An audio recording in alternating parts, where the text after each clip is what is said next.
Welches Aquarellpapier ist das richtige? Diese Frage habe ich im ersten Teil angefangen zu beantworten. Dafür habe ich diese Watercolor Selection von Hahnemühle benutzt und habe die ersten 7 Blätter schon gemacht. Den Link dazu findet ihr oben dort in der Infobox und die restlichen 7 Blätter kommen jetzt. Blatt 8 ist das Harmony Watercolor satiniert. 300 Gramm, 12 Blätter, 24 x 30 cm, kosten 17 €. Durch die glatte Oberfläche hat sich der Bleistift wirklich sehr gut gemalt. Radieren ging auch richtig gut. Nasse Nass funktioniert leider bei satinierten Oberflächen immer eher weniger gut. Wasser und Farbe sind relativ schlecht eingezogen. Dafür sind die Übergänge aber wirklich richtig toll geworden. Das Blatt hat sich relativ doll gewellt, hat sich danach aber wieder einigermaßen geglättet. Abnehmen hat super funktioniert bei der glatten Oberfläche. Die Farbe malt sich ganz okay, das Wasser bleibt relativ schnell auf der Oberfläche stehen. Die Flächen werden nicht ganz so schön gleichmäßig wie bei den anderen Blättern. Das Papier trocknet sehr gut. Und auch das Rubbelkrepp am Ende ging sehr gut wieder abzumachen. Bei satiniertem oder auch heiß gepresstem Papier ist es übrigens normal, dass Wasser und Farbe schlechter einziehen. Ich muss sagen, auch wenn die Oberfläche nicht ganz so gleichmäßig gemalt ist, finde ich persönlich, dass die Farben sich wirklich sehr schön ineinander vermischt haben und dass das Ergebnis echt toll aussieht. Und ich finde, die Farben strahlen so wunderschön. Gefällt mir richtig gut.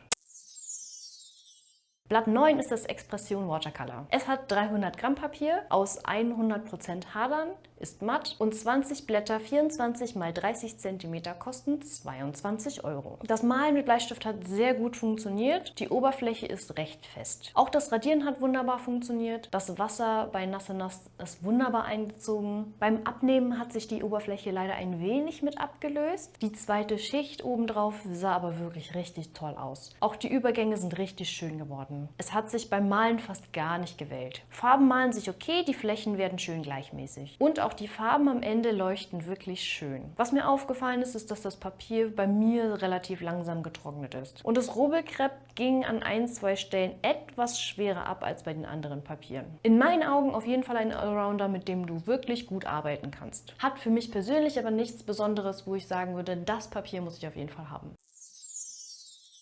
Blatt 10 ist Watercolor Britannia 300 Gramm in matt. 12 Blätter, 24 x 32 cm, kosten 16 €. Es ist auf jeden Fall eines der preiswertesten Papiere hier in der Auswahl. Die Oberfläche ist recht fest, aber glatt. Der Bleistift malt sich also wirklich gut. Wegradieren hat ebenfalls sehr gut wieder funktioniert. Das Wasser zieht relativ langsam ein, aber noch okay. Auch die Übergänge sind ganz okay geworden. Die zweite Schicht ließ sich gut auftragen. Allerdings hat sich das Papier bei mir erstmal relativ schnell gewellt. Hat sich danach aber wieder geglättet. Abnehmen hat gut funktioniert, verlief allerdings danach wieder zum Teil. Farbauftrag war für mich in Ordnung, hat aber jetzt nicht so schön ins Papier eingezogen wie bei den anderen Papieren. Bei mir ist die Farbe auch nur sehr langsam getrocknet. Das Rubbelkrepp ging am Ende aber sehr gut wieder ab. Was mir aufgefallen ist, dass das hier das erste Blatt war, auf dem der Fineliner nicht so einfach gemalt hat wie sonst. Der Fineliner hat hier wirklich sehr schwer nur Farbe abgegeben. Mir persönlich ist bei diesem Papier die Oberfläche viel zu fest und die Farben ziehen einfach nicht gut genug ein. Und ich muss ehrlich gestehen, das ist das allererste Papier, bei dem ich jetzt nicht sagen kann, okay, ja, es ist jetzt nur für mich, für meinen Stil nicht passend. Ich finde es einfach nicht gut. Blatt 11 ist ebenfalls ein Watercolor Britannia, allerdings in Rau. Hat auch 300 Gramm Papier, 12 Blätter, 24 x 32 cm, kosten ebenfalls 16 €. Die wirklich raue Oberfläche macht das Malen mit Bleistift wirklich anstrengend. Radieren hat allerdings sehr gut geklappt. Ich finde, das Wasser zog sehr gut ein, die Farbe aber nicht. Der Übergang bei Nasse Nass war für mich nicht schön. Die Farbe floss einfach nach oben, ohne wirklich einzuziehen. Die zweite Schicht ist ebenso unschön geworden. Es wellt sich natürlich auch, so wie die anderen Papiere, aber irgendwie finde ich, das Wasser verläuft hier echt schlecht. Abnehmen war okay, fällt aber irgendwie kaum auf. Farbauftrag war okay. Die Farbflächen sind gleichmäßig gemalt, allerdings finde ich, sehen die Farben eher matt aus. Das Papier trocknet ziemlich gut. Rubbelkrepp ging einigermaßen gut ab, allerdings durch die raue Oberfläche blieb in ein paar Rillen immer noch ein bisschen was drin, was ein bisschen schwerer abzurubbeln ging. Für mich definitiv durch und durch einfach nein. Schon alleine wegen der Oberflächenstruktur finde ich persönlich ist es nicht gut. Blatt 12 ist noch ein Watercolor Britannia, diesmal in satiniert. Wieder 300 Gramm Papier, 12 Blätter, 24 x 32 cm, kosten ebenfalls 16 €. Durch die glatte Oberfläche malt der Bleistift natürlich perfekt. Radieren funktioniert super. Wie bei satiniertem Papier normal zieht das Wasser eher nicht so gut ein und die Farbe bleibt auf dem Papier stehen. Finde aber, dass der Übergang für nass in nass sehr gut aussieht. Die zweite Schicht lässt sich sehr gut malen, ist sehr detailliert und ich finde, der Verlauf wird wirklich sehr interessant auf dem Papier. Abnehmen hat super funktioniert wegen der glatten Oberfläche und auch wenn sich das Papier wellt, geht es am Ende tatsächlich. Der Farbauftrag war wirklich sehr anstrengend, weil sie partout nicht einziehen wollte bei mir. Das Papier trocknete eher langsam. Die Flächen wurden sehr ungleichmäßig, wenn man nicht aufpasst. Farben an sich sind aber okay und das Robelcrêpe ging natürlich sehr gut ab. Der Verlaufeffekt auf dem Papier, muss ich sagen, hat mich schon sehr interessiert, weil ich den wirklich sehr hübsch fand. Allerdings reicht diese eine Kleinigkeit nicht aus, damit das Papier auf meiner Favoritenliste landet.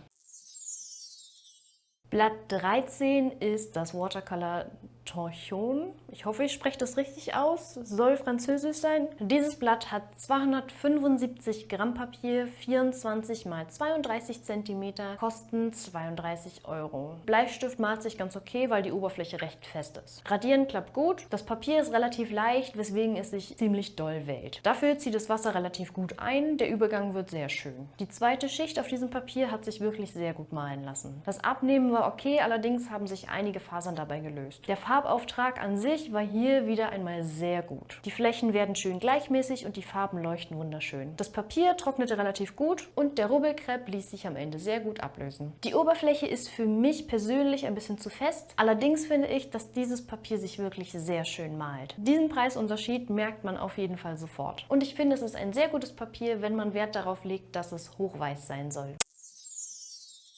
Blatt Nummer 14 und damit das letzte ist das Watercolor Cornwall. Die Blätter haben eine Stärke von 450 Gramm, sind matt, 10 Blätter, 24 x 32 cm, kosten 18 Euro. Bleistift malt sich ziemlich gut auf dem Papier, Radieren hat ebenfalls gut funktioniert. Bei Nass in Nass hat sich das Papier so gut wie gar nicht gewellt und das Wasser ist richtig gut eingezogen. Die Übergänge sind wunderschön geworden und die zweite Schicht hat sich sehr gut malen lassen. Das Abnehmen klappt richtig gut. Die Farbe malt sich wunderschön, die Farben leuchten toll und der Farbauftrag am Ende ist wunderschön gleichmäßig geworden. Außerdem trocknet das Papier sehr gut. Und auch das Robelcrêpe ließ sich am Ende perfekt wieder abmachen. Und ich finde, auch dieses Papier ist ein richtig guter Allrounder. Und vor allem, wenn du auf hochweißes Papier Wert legst, ist das Papier nochmal doppelt gut. Bei mir bleibt es auf jeden Fall auf der Merkliste.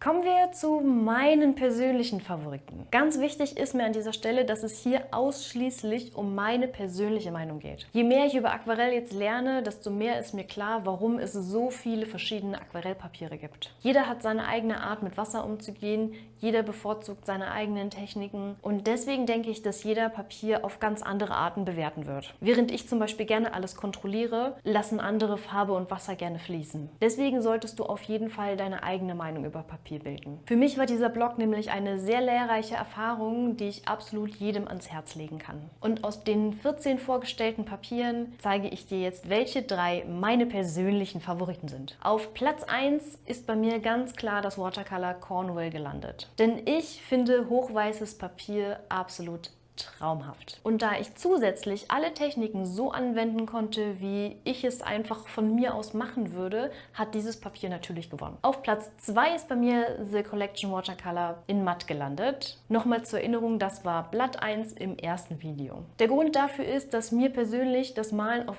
diesem Papier wirklich so viel Spaß gemacht hat, dass es mir danach bei keinem anderen Papier wieder so gegangen. Also der Preisunterschied ist auf jeden Fall deutlich spürbar. Platz 3 geht für mich an die Harmony Watercolor Blöcke. Das waren die Blätter 6, 7 und 8. Für mich persönlich hervorgetan hat sich das satinierte Papier. Auch wenn es seine Schwächen hatte, finde ich die Farbe an sich, wenn ich mir das alles jetzt nochmal im Nachhinein angucke, richtig toll. Und ich finde vor allem, wenn man anfängt, sind diese Harmony Watercolor Blöcke wirklich eine gute Wahl, wenn man nicht zu viel Geld ausgeben möchte und trotzdem sehr gutes Papier haben möchte. Die meisten anderen fand ich persönlich nicht schlecht. Sie haben auf jeden Fall Spaß gemacht, aber sie haben einfach nicht zu meinem persönlichen Stil gepasst und zu dem, was ich persönlich als Endergebnis von diesen Bildern erwartet hätte. Allerdings muss ich auch gestehen, dass ich zum Beispiel die Britannia Watercolor Blätter zum Beispiel gar nicht mochte. Was ist dein Fazit aus der Selection? Gibt es für dich eventuell ein Papier, wo du sagst, okay, das muss ich mir auf jeden Fall angucken? Hast du eventuell schon dein Papier gefunden? Und wenn du es gefunden hast, welches ist es? Schreib mir gerne deine Meinung in die Kommentare rein. Und natürlich, wenn dir dieses Video gefallen hat, lass ein Like da, um mich und diesen Kanal zu unterstützen. Wenn du neu bist, abonniere auf jeden Fall den Kanal, um keine weiteren Videos zu verpassen. So, und jetzt wird gemalt, denn no paint, no gain.